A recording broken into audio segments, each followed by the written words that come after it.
A little over a year ago, I have bought a Bombtrack Beyond 2 frame set, and I replaced the frame of my old and heavily upgraded Marine Four Corners. Was it worth the money and effort? Hello guys and girls, I am Arthur and I'm geared for adventure. If you're interested in bicycle touring, bikepacking, in adventure bikes, watch further, and you can also subscribe to the channel so you're not gonna miss other interesting videos. Bombtrack Beyond 2 is a fairly interesting bike which, just like Marine Four Corners that I've reviewed before, combines the features of a touring bike and a gravel bike with an intent to create a perfect all-rounder. It will work equally well on bikepacking trips, long bicycle tours with panniers, or simply for mixed terrain cycling. In stock configuration, the bike is available in two options, Bombtrack Beyond 1 and Bombtrack Beyond 2, which differ slightly in terms of specs. However, I own only Bombtrack Beyond 2 frame set, on which I have built a bike myself according to my own needs and my own ideas, so in this review I will focus primarily on my impressions of using the frame. Comparisons with Marine Four Corners are also inevitable, as these two bikes are very similar, although Bombtrack Beyond 2 is definitely more expensive. When I made the purchase, the price of just the frame set and not the entire bike was around €800, which was about as much as I paid for my entire Marine Four Corners bike back in 2018. Let's start with the frame geometry. It's worth mentioning that a lot of things in the chart change quite significantly with the frame size. In the two smallest you will find 650B wheels, while larger frames come with 700C to fit larger rider. Together with the wheels, the length of the chainstay also changes, as well as the head tube angle, which in the extra small size is 70 degrees and it grows up to 72 degrees in sizes large and extra large. Just a quick note that the review concerns 2021 model, and obviously something might have changed in the charts later on. Bombtrack Beyond 2 features a tall head tube, and the stack to reach ratio is significantly higher compared to the typical gravel bike, which results in a more upright position. The bike also has a fairly long wheelbase. In size large, which I own, it is 1082mm, and this length is very much a result of 455mm long chainstays. In addition, the frame has been designed with relatively wide tires in mind, and it can fit up to 29 by 2.1 inches wide tires with a generous mud clearance, which fits right at the bottom end of the mountain bike tire sizes. All this creates a quite interesting combination.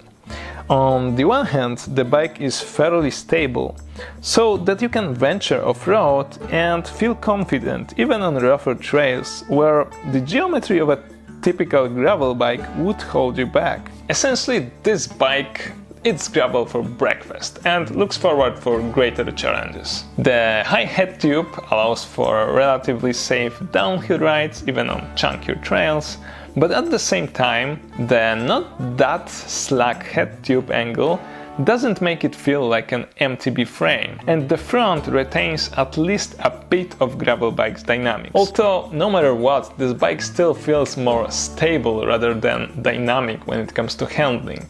It just doesn't feel sluggish. The frame geometry nails the point where both hand positions, hoods and drops, feel very comfortable to ride, and I found myself spending the majority of time on drops. As with Ritchie Venture Max handlebars, the drop position feels more natural to me. Tire clearance allows Bombtrack Beyond to venture beyond a standard gravel bike territory. Chunky, loose gravel roads or sandy trails are not a problem, or at least are less of a problem if it comes to sand.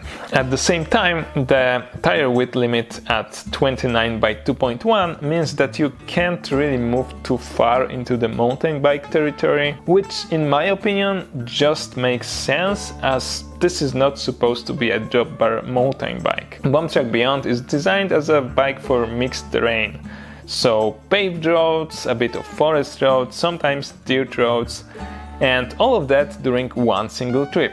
Essentially, this is a drop bar ATB with an adventure vibe, but not drop bar MTB. And considering a fairly upright position, the bike allows me to cover multi-day or multi-week rides without much fatigue at the end of every day. The frameset has been made of chromoly steel and is equipped with a number of solutions that emphasize adventure vibes. First of all, it has plenty of mounts. On the fork itself, you will find triple mounts at a 45-degree angle, a single hole for a rack at the side of the fork, and a fender attachment at the bottom. Inside the frame triangle, we have one triple and one traditional bottle mount. We also have a mount on the bottom of the down tube as well as on the top tube. Mounts for racks and fenders are obviously also included. The frame is also equipped with a number of clever solutions, such as a drainage hole under the bottom bracket to keep the water out of the steel frame. You will also find internal cable routing for the dynamo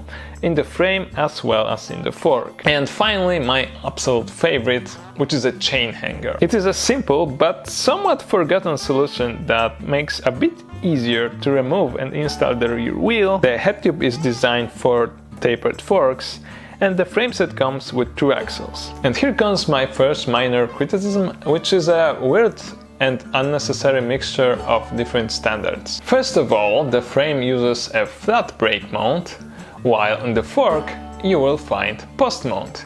And that means that you will either have to use 2 different brake calipers with 2 different standards, or use 2 post mount calipers with an adapter in the rear. Now, I assume that the post mount is there in the fork so that you can use a 203mm size disc, but at the same time I just don't understand why would anybody need to have such a gigantic disc in a bike like that. I don't think it's necessary, and instead I would prefer to have a consistent brake mount standards. Also, the fork features a 50mm true axle, which in my opinion is a little bit unnecessary. It might add a little bit stiffness to the system, but at the same time, a gravel bike standard is 12mm. So if you want to buy a stock wheel set, then most of the gravel wheel set will be in 12mm standard in the front.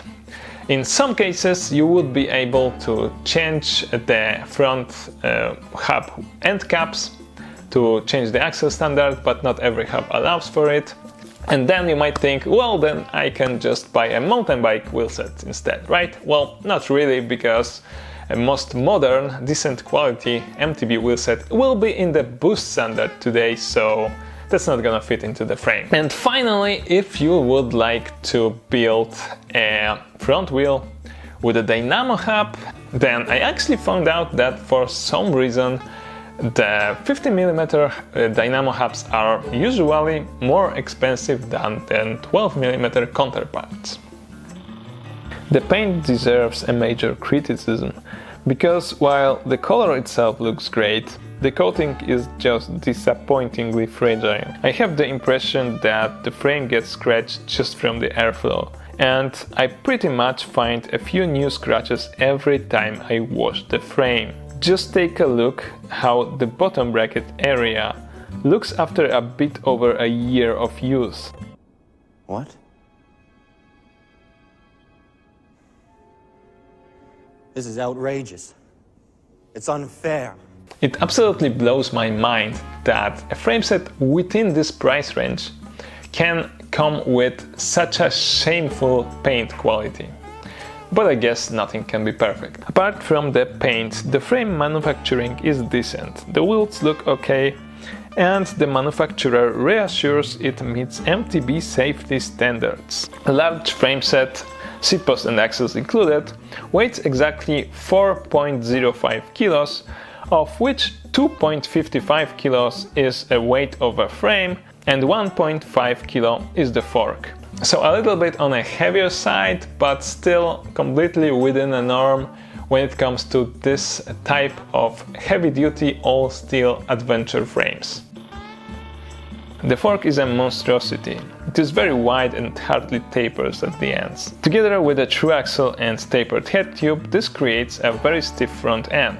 Thanks to this, the bike can be quite heavily loaded. A beefy handlebar bag accompanied by a fully loaded fork will not have much negative impact on the handling, and excessive weight on the bars does not have a tendency to cause a handlebar wobbling. I have used this bike on many bikepacking trips and on longer tours with panniers, where luggage was placed both in the back and on the front end of the bike.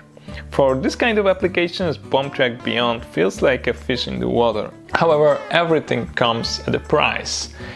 And while the bike works very well under load, if you take the extra weight off, it becomes a little bit rough. Especially the crude heavy-duty fork. Despite being made of steel, the fork does transfer a lot of vibrations.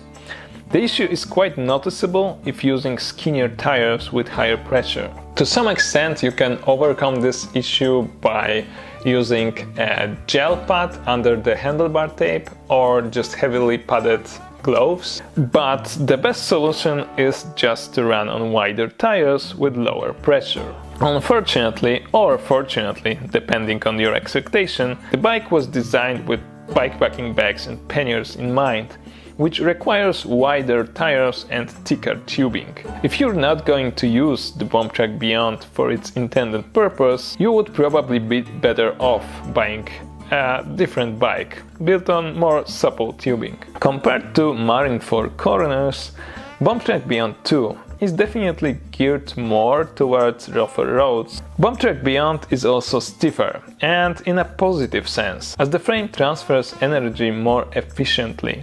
And, for example, I found out that it is easier for me to speed up to a point where I run out of higher gears with my mountain bike drivetrain, which on 4 Corners rarely happens. But of course, neither of these two bikes is meant to be particularly fast. Compared to a typical gravel racing bike, Bombtrack Beyond comes out as slow, but it is a completely different design that emphasizes exploring rather than racing. And it doesn't have to be a particularly fast bike in order to do well in this regard.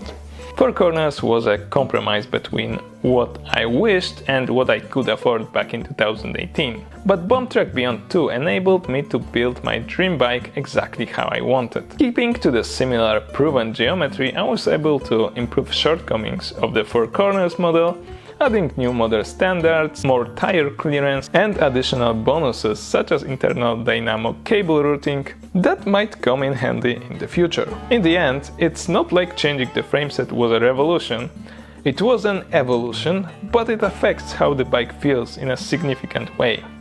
The evolution was expensive, but I do not regret a single penny spent on this frameset. And I only hope that in newer models the manufacturer will improve some shortcomings mentioned in this video, especially the paint quality. Still, it is a bike that opens countless possibilities and emphasizes adventure more than anything else. And I think this about wraps it up. So much for my impressions about using the Bombtrack Beyond 2 build. If you liked the video, please give us a like and a subscribe if you haven't already, and in the next video I will tell you more about the specs of this build. Keep the wheels rolling until the next time.